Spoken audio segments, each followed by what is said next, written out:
So let's go deeper now, specifically on the pardons that President Trump issued for those January 6th people who were convicted.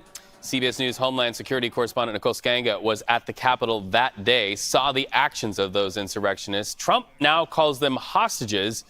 Many went to jail over this. Many pled guilty. So the big question, how does this work and when will they be released?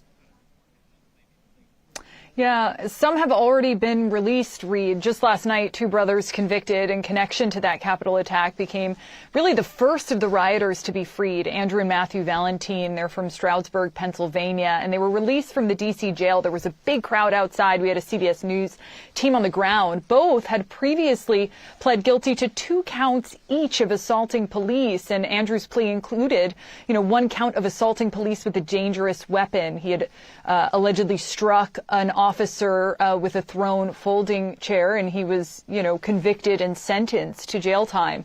The Trump administration officials actually made the announcement outside of the D.C. jail last night, adding that Elon Musk, the, ex and, tech billionaire, was the quote-unquote mastermind behind their sort of sudden freedom. Trump also, though, commuted the sentences for 14 other defendants, and that includes Stewart Rhodes. He was the former leader of the Oath Keepers militia.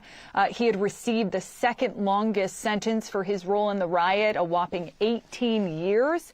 And Rhodes actually left a federal prison in Cumberland, Maryland early this morning.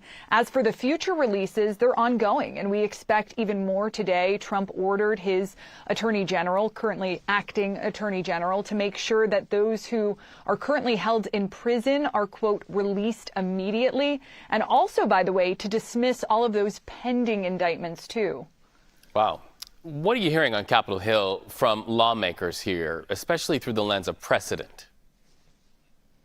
Yeah, well, with the stroke of a pen, the legal consequences, the largest criminal probe in American history, virtually undone.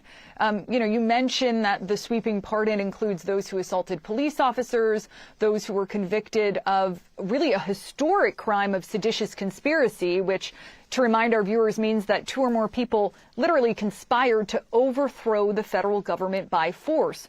We've seen some criticism by Republicans, Senator Tom Tillis speaking out this morning. Others have really shifted their view on this when asked about the pardons. Senate Majority Leader John Thune today pointing the finger back at former President Joe Biden, stating that the former president opened the floodgates by pardoning his own son, Hunter. But we should also point out in this all, Read, that this is not what Trump administration officials, transition officials, had signaled. In fact, just a week ago, then Vice President-elect J.D. Vance said that Trump, quote, obviously would not pardon those who committed violence. Last week, Trump's pick for Attorney General Pam Bondi, while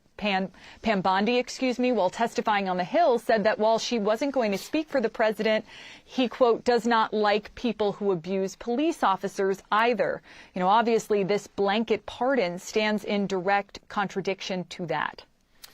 We also know that you have some fresh reporting on the killing of a border agent yesterday. Where did it happen? What's the news there, Nicole?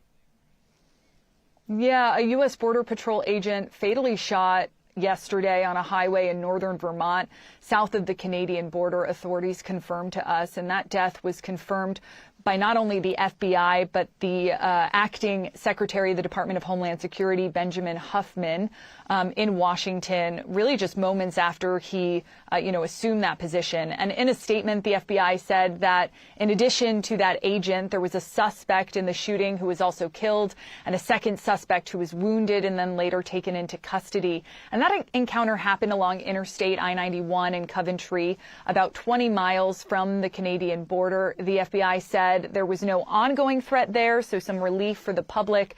But they have launched an investigation, as they do, into any law enforcement death.